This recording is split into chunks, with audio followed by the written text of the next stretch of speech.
শুধু দর্শক, রাজধানী ঢাকায় দেওয়াল পত্রিকা আমি ধারাবাহিকভাবে দেখিয়ে থাকি। আজ 22শে জুন, 8 আষাঢ়, সোমবার। বিশেষ খবরগুলো আমি দেখিয়ে যাচ্ছি। পোশাক কৃষিভিত্তিক শিল্পে বাড়ছে খেলাপি ঋণের চাপ, এবং আরও দেখতে পাচ্ছি আমরা দৈনিক জনতায় শরণার্থী জীবন নয়, নিজ দেশে ফেরার আকুতি রোহিঙ্গাদের। পাশাপাশি আমি আরও দেখতে পাচ্ছি দৈনিক করতোয়ায় তারেক আনোয়ার বৈঠক আজ, মালয়েশিয়ায় প্রধানমন্ত্রীকে লাল গালিচা সম্বর্ধনা।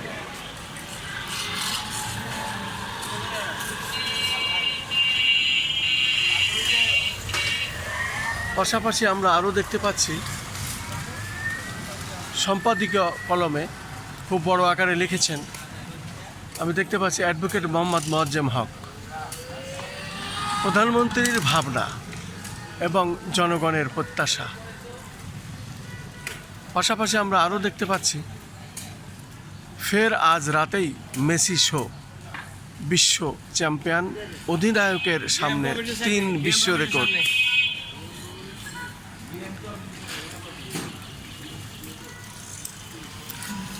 বড় বন্যার সংখ্যায় দেশ, উজানের ঢল, টানা বৃষ্টিতে বাড়ছে নদ নদীর পানি, এবং মেঘনায় ধরা পড়ল 2.5 কেজির ইলিশ।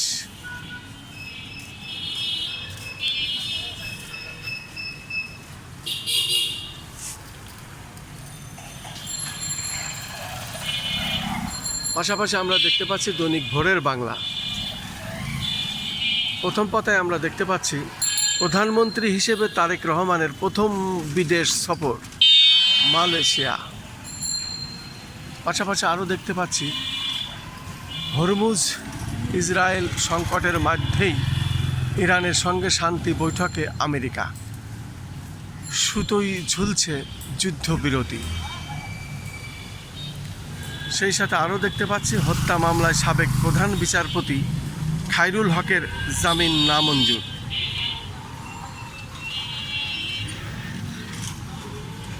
পাশাপাশি আমরা আরও দেখতে পাচ্ছি রাজনৈতিক কারণে দায়ের 23,865টি মামলা প্রত্যাহার আইনমন্ত্রী।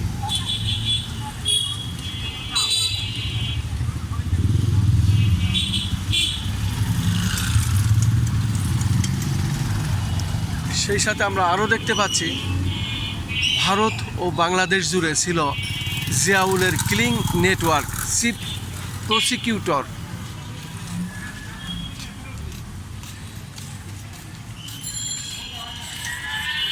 আমরা আরও দেখতে পাচ্ছি পিলখানা হত্যাকাণ্ডের পর 10 বিডিআর সদস্যকে হত্যা করে জিয়াউল, দেহরক্ষীর সাক্ষ্য।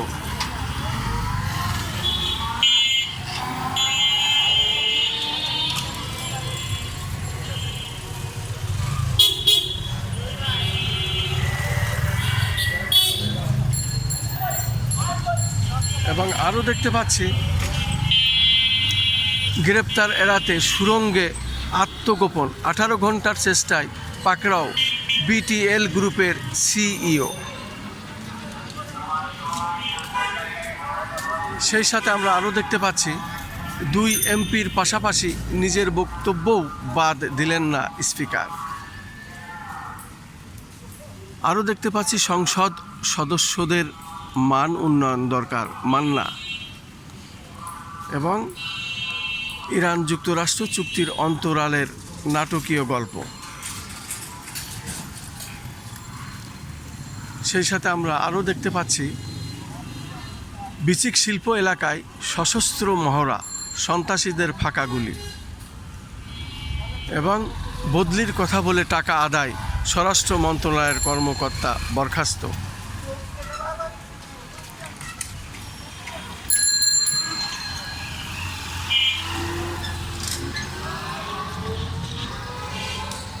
আরও দেখতে পাচ্ছি যানজটের ফাঁদে ঢাকা, দৈনিক কালের সমাজ। সেই সাথে আরও দেখতে পাচ্ছি মালয়েশিয়ায় প্রধানমন্ত্রী তারেক রহমানকে লাল গালিচা সম্বর্ধনা, বাণিজ্য, বিনিয়োগ ও শ্রম বাজারে নতুন দিগন্তের প্রত্যাশা।